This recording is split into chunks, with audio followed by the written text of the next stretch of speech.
You didn't think I'd just leave you with the first game, did you? There's a whole second game to cover. And well, I got something to say. Oh shit. Here we go again. Do you think Vader gets sick of his own team sometimes? As awesome as the Imperial March is, can you imagine waking up to it in the middle of the night, get some water, and it just starts blasting? 2 years after the first game, the world of 2010 apparently was ready for more Starkiller adventures. Kind of unexpected considering the events of the first game. Well, they certainly knew that they wrote themselves into a corner, so they had to cope with the old clone storyline, which for me makes it lame from the get-go. Seems like the Empire is trying to get a non-defective Starkiller for some time now, but Vader realizes his clones are broken for the most known reason a young boy can be broken. A female. Just can't get Juno Eclipse, or blonde pilot lady, as we lovingly call her, out of his shaved head.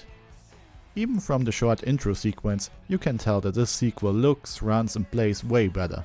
Just a very smooth experience. Maybe it's a bit risky cloning the single most powerful Force user that has single-handedly bested Vader and Palpatine back to back in one go. And yeah, that wasn't the best plan.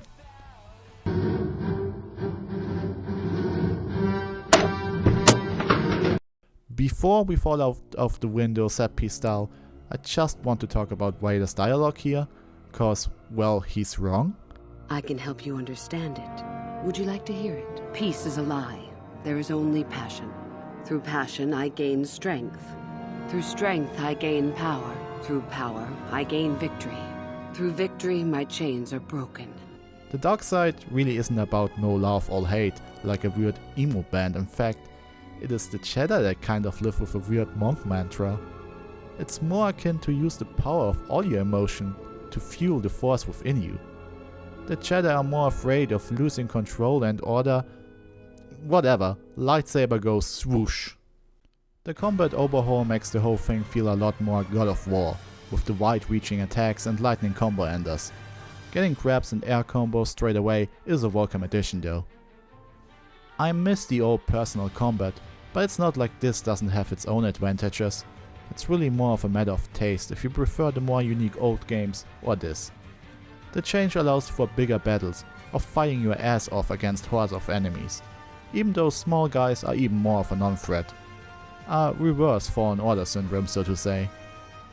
And I just realized, does Starkiller have 2 lightsabers cause it's the Force Unleashed 2? So it can match the logo? Yes.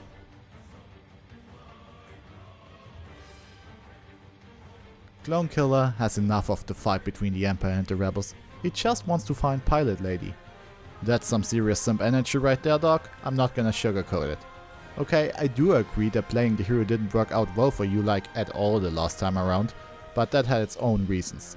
Speaking of which, General Coda is somehow trapped in a Colosseum at this very moment, fighting for his survival as the ruler of the Strait City. This guy, called the Baron, sends more and more men and monsters to kill him, like a lame version of a Roman Emperor.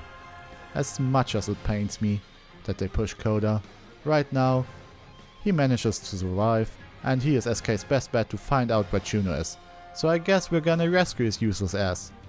I do have to say, these cutscenes hold up really well, even today.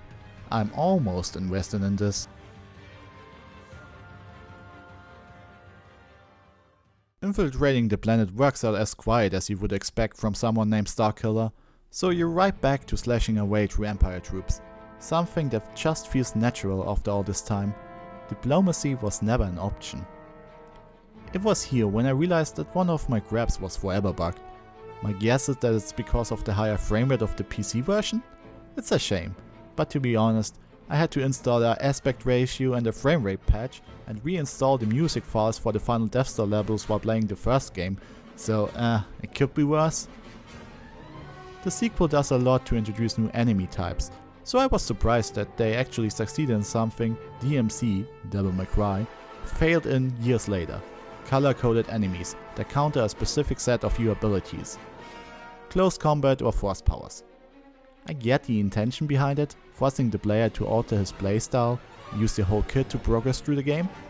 DMC, at least in the non-special version, made them immune to weapons that didn't match their colors. You just have to break their guard and you can dispose them however you like. It's no big deal, but I always thought it is a pretty ham-fisted way to get your player to try different things. Games should give you tools you want to try out and combine because they're flashy and fun, allowing each player to cater to their gameplay style, while having a high skill ceiling. Even the new God of War introduces this mechanic, only to give you tools to ignore it later on.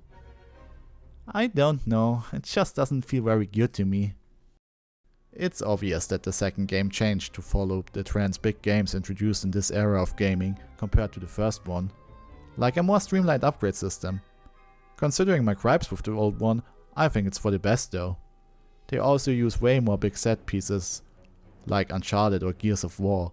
While they kinda lose the luster on repeat playthroughs, they succeed in breaking up the gameplay loop and give you a visual spectacle. You either like them or not. What nobody likes though is when they crash your game to the desktop.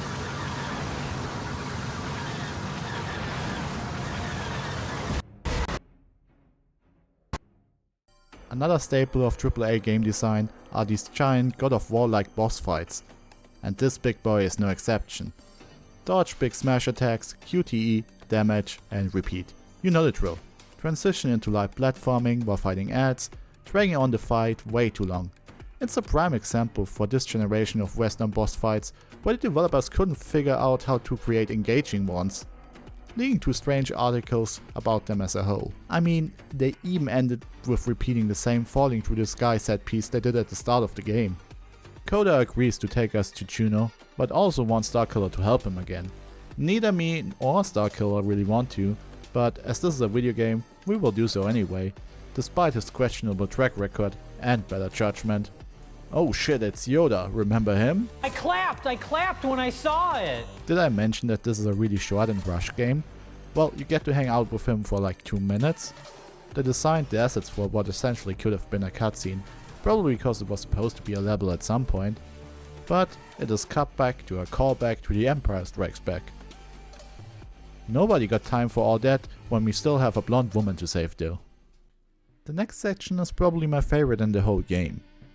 As you and Coda board the spaceship, Juno Eclipse is commanding, you soon realize that this won't be smooth sailing and a joyful reunion. The whole thing is under the attack of Empire infiltration. The eerie feeling of rebel voices crying out as they are wiped out creates a thick atmosphere. What the hell is that? Ah! Get it off me! Run for your life! Akin to beloved space horror.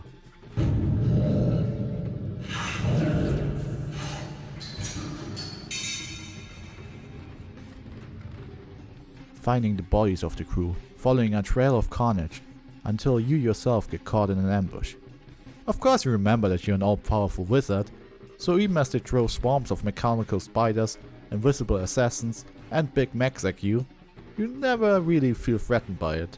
Still, a cool level. Oh shit, it's Boba Fett, remember him? For like 20 seconds before he kidnaps your girl. I clapped when I saw it! Gotta pay for DLC if you want to have a boss battle with him though.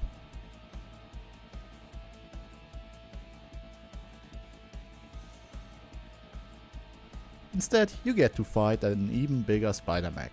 To hurt it you just got an overloaded shield.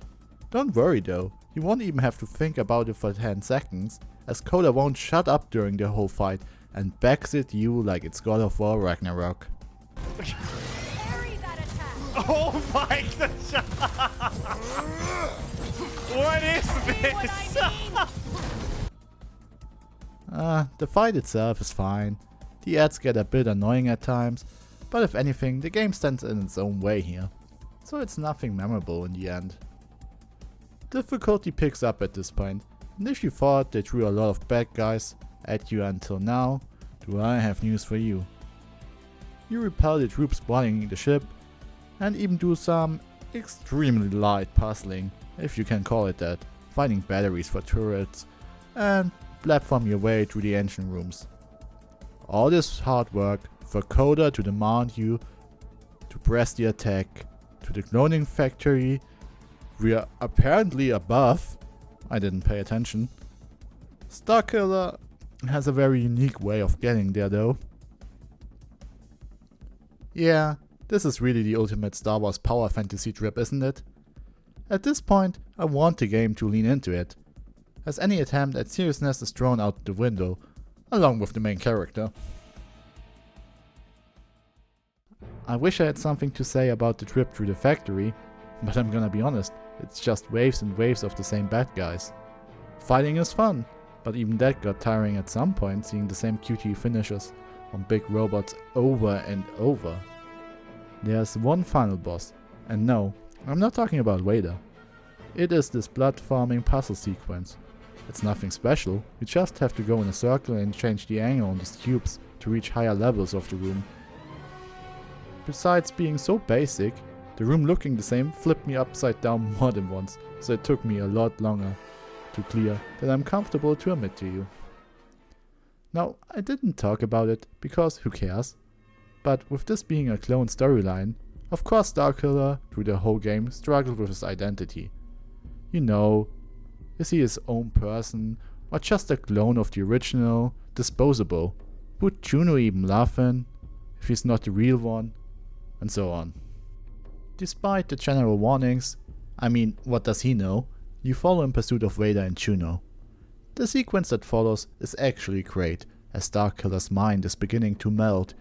You hear different voices calling you a freak. As the camera zooms in, the music turns somber and mist fills the long corridors with test tubes housing countless Starkiller clones. You get attacked by visions of Vader. You somehow make your way through the torment to arrive at the final challenge. It pains me to report that it sucks. After the fight in the first game, I was disappointed that the confrontation with your master was lame, so hey, I had hopes that the second round would be better and more fun. But man, if anything, they further ruined Vader for me. All he does is throw stuff at you, run away like a little bitch. When you do get to fight him amidst a sea of your clones, there's no tactic, no finesse. You just wail at him with lightning combos until his health gets low enough to trigger whatever. Even if he or a clone manages to hit you, it's whatever, as any clone that dies through your super wide swings drops health anyway. You're never in any danger of dropping to zero at all. The most iconic thing about this is the line after Juno gets killed because Vader takes her hostage to get control over SK. Your feelings for her are not real. They are real to me! The absolute beatdown that follows is satisfying, even though Vader still goes after it like it's an Andrew Tate video while getting his ass kicked. Just look at this. Rise above this. She means nothing. I can't believe this ending. They pull the exact same stick again. Shut the hell up, Coda. I don't care. I do not. We are not doing this again. Of course the game punishes you again for getting justified revenge. Whatever, the Lightsaber ending isn't any more satisfying. Let's be honest, this is like half a game anyway. While the first game is roughly 8 hours long on the first playthrough, this one barely reaches the 5-hour mark. The canon ending just lets Juno be alive again, removing any sort of sacrifice or stakes. Vader still calls you a simp, and it ends with Boba Fett wrecking a ship that has Vader on board, so he can be freed at the start of a third game that I will never play. I don't know how it could be any more let up. Honestly, you can get both games for a couple of bucks these days, and they both make for a fun playthrough. Even though this one is a disappointment instead of a general improvement. I see so much wasted potential in this series. It's like they didn't even know what they wanted to do, stay on canon or make their own story. There is no real feeling of light versus dark for the player. All it amounts to is the ending cutscene you see before loading up the other one on YouTube. All the fun stuff that would be possible playing as a secret Sith Lord is in the DLC for the first and second game. If you get the Ultimate Sith Edition, you get all the extra content that's sold separately, so be sure to get that one. I don't believe we will ever get more of Starkiller's story, so this is probably where he ends up. A fun idea, held up by execution, a minor guest character in Soul Calibur, and a memory you can bring up as the franchise marches forward through time.